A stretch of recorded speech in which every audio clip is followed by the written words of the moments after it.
Absurdism, Defying Life's Absurdity. Welcome back. Today we're diving into a fascinating and paradoxical philosophical ideology, absurdism. If you've ever felt that life is both incredibly meaningful and utterly meaningless at the same time, you're not alone. Absurdism explores this very tension, and it's a philosophy that challenges us to find purpose in an indifferent universe. So, what is absurdism?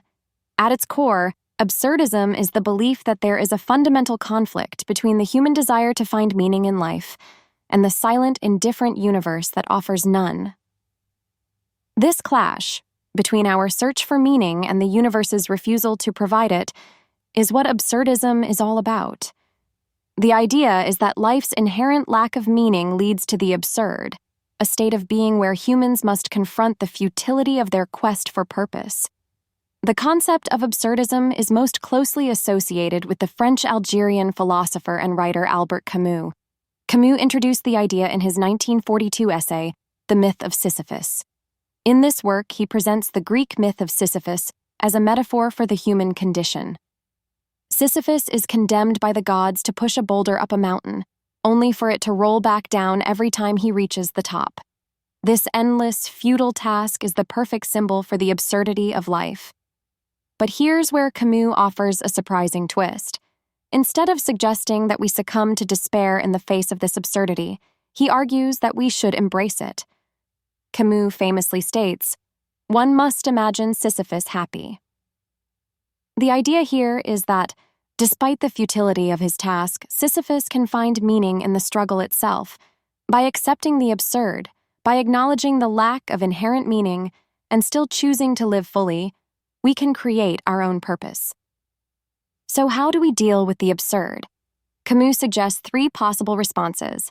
Firstly, suicide might seem like a solution to the meaningless of life, but Camus rejects this as an escape rather than a solution. It doesn't solve the problem of the absurd, it simply avoids confronting it.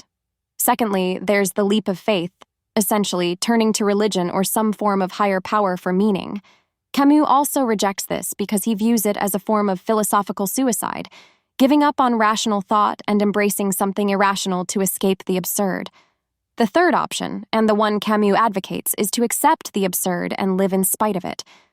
This means acknowledging that life has no inherent meaning, yet choosing to live with passion, creativity, and integrity.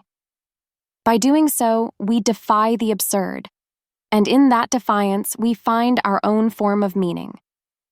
Camus' idea of the absurd hero is someone who lives life fully aware of its absurdity, yet refuses to be defeated by it.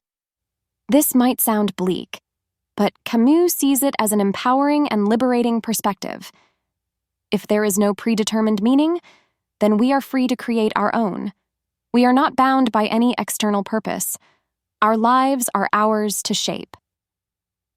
Absurdism is often compared to existentialism, and while they share similarities, they are distinct.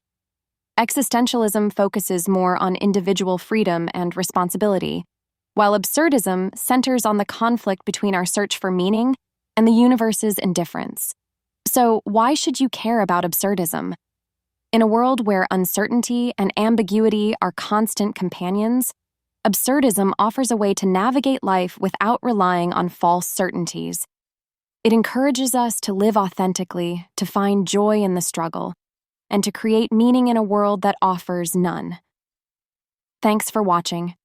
If you have any suggestions for future videos, let me know in the comments below.